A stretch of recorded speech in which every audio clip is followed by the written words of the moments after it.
it just seems like over the past 5 years, we've gone from the me schools, just focusing individually on each school, to the we district. And so I think that's the big difference in the two.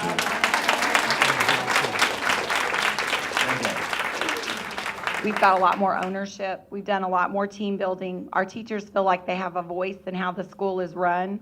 And we all feel like we have a clear understanding of where we're at right now. The district being on the same page now, where we're not all doing different staff development and going in different directions, and everybody's on the same page now. When our kids go from campus to campus, like we know they do, it's they're getting those gaps are being met because everybody's, especially with the addition of C-Scope now. I just think we all have the same vision now, and we're all moving towards the same areas together, and that's made a huge impact. I, as the principal, have been concerned because we've been at that bottom quartile on this thing. If you could move away from the shadow, where's this? But we were always over here, folks. And I'm very competitive, but I know it's not just about me, the principal, it's the organization. And because we've come together, we've been fortunate to take ownership and accept it and have moved up. Our goal focus is higher than it's ever been. Each of the others are moving up. So we're more interdependent than we were, and we're pleased about that. And I've heard of the successes at each of the campuses, so we're pleased. Think back, if you will, to 2006. What are some of the barriers? Unclear goals. And remember, we had several units in stage 1, so unclear goals or lack of clarity. Maybe it's unrealistic goals. And we still could have some of you may have a bottom third in some of your units that might still think those goals are unrealistic. Unstable structure. Back in 2006, there was a new superintendent in town. And anytime there's a change at the top, it may also impact the structure. And knowing Mr. Moore, one of the first things he starts looking at is the structure. Are the structures in place that's going to be able to help us to be efficient and effective long term? When I first got here, you know, we didn't have many teams out there, and part of introducing the OHI is that we want each campus, each department to utilize the OHI as a process to build efficient, effective teams. I'd like to hear more about that from your all's perspective. This gentleman, I think, has a very unique ability to create trust. He did not bring anybody into the central office. Everybody was here, inside the organization. How did you do that, Bob? How did you create that trust so quickly? I think just open communication with each individual staff member and groups, anybody I come in contact with, that, you know, that I value everybody. We have limited resources, and I try to convey to everybody that they have everybody, whether it's a custodian or Suzanne or Nancy or Mima, that they play a key role in this organization. But he holds us accountable as well. But it's a almost like when you embrace the model, when you embrace the philosophy, it's like it's self-imposed and you're holding each other accountable. I appreciate that in the leader. I appreciate that he values what each and every one of us brings to the table, and always there when we need support. What can principals do to move people from those different levels, from clarity to acceptance, acceptance to support, support to internalization and advocacy? We know you know how. Team building is very, very important, and that as principals begin to build their teams, you know, that begins to clarify. There has to be a trust and openness, and of course, in all of that comes communication. De Leon has always been a successful school as far as academics are concerned. And that's great, but that's also a double-edged sword because teachers don't always see the need to change and to improve, because what I've done for so long has brought success, so why should I change? That data analysis was kind of out there somewhere, and principals did it a lot, facilitators did a lot. I love to disaggregate data.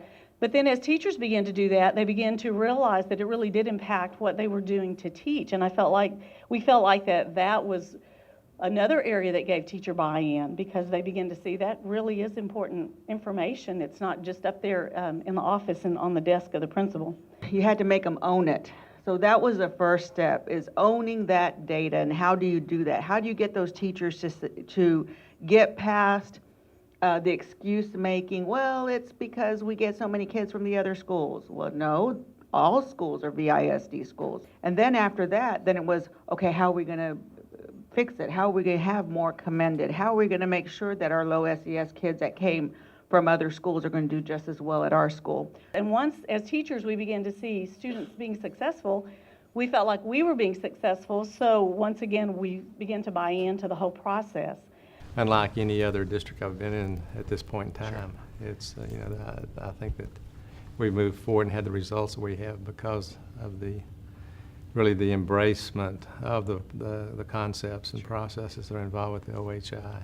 And I think that was demonstrated today by the extensive knowledge demonstrated by the teachers in particular.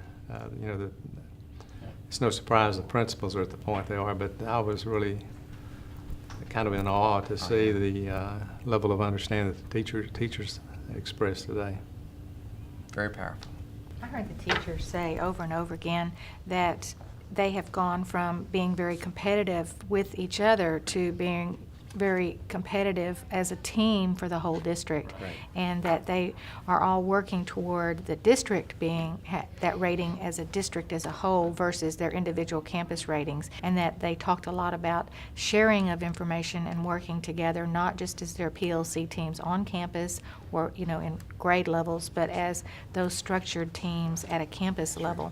I also heard conversations, them using the OHI model very fluidly throughout their campus to help address the issue with the new C-scope curriculum rollout. And while we know that's a change and that's very difficult, they're embracing the OHI model to help get them through that particular change issue.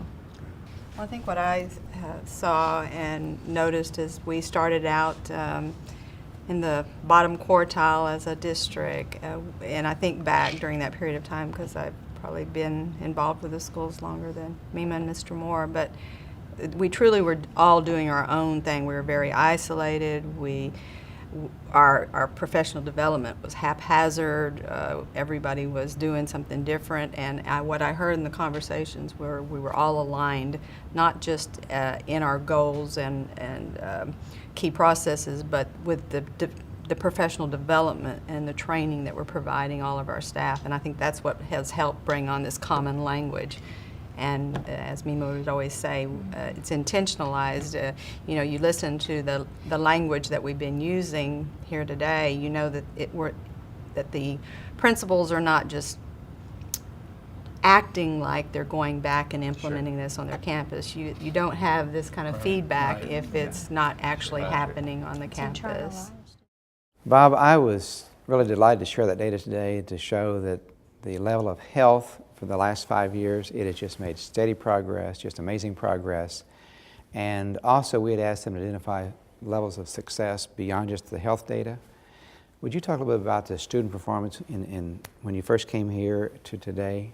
What's happened with student performance? Well, when I arrived in 2006, we had several schools that were rated low performing or academically unacceptable by the state under the accountability system. Recently, the governor and the commissioner of education visited our school district and held a press conference to highlight the accomplishments in our school district from a financial standpoint as well as an academic performance standpoint. And one of the things they pointed out is how Victoria Independent School District, unlike other districts that have had secondary schools that are rated unacceptable, how the first year that I was here that we were able to remove those schools from the academically unacceptable list, and they've remained off that list.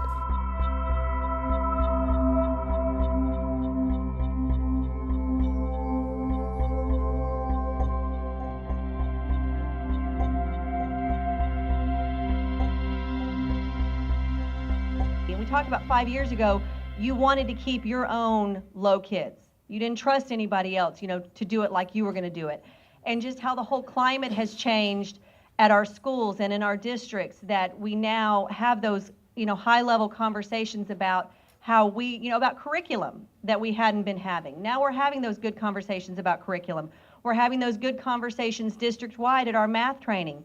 we're all hearing the same things, we're all speaking the same language, we're trusting each other, you know, when kids move from campus to campus, that when you get those kids, they're going to have, you know, the same skills developed that yours did. You trust your other teachers through those PLC meetings. And we talked about the importance of never saying, well, how are you going to fix that? How are we going to fix it? And we were talking about how excited we all were when the district was recognized. You know, that we're not just talking about, I'm not just concerned about Vickers anymore. I should be concerned, and I am concerned about the district, and we're not competing with each other anymore. You know, ooh, our school's going to have a better rating than your school. It's just a whole climate of cooperation and, you know, a common goal for all of us, you know, headed the same direction. And when you take it away from the spotlight just on the teacher, then then you can develop that mature closeness, and you can develop, you know, that common desire to be great. And I think that's where we're headed, and that's where a lot of us are. So I'm excited about that.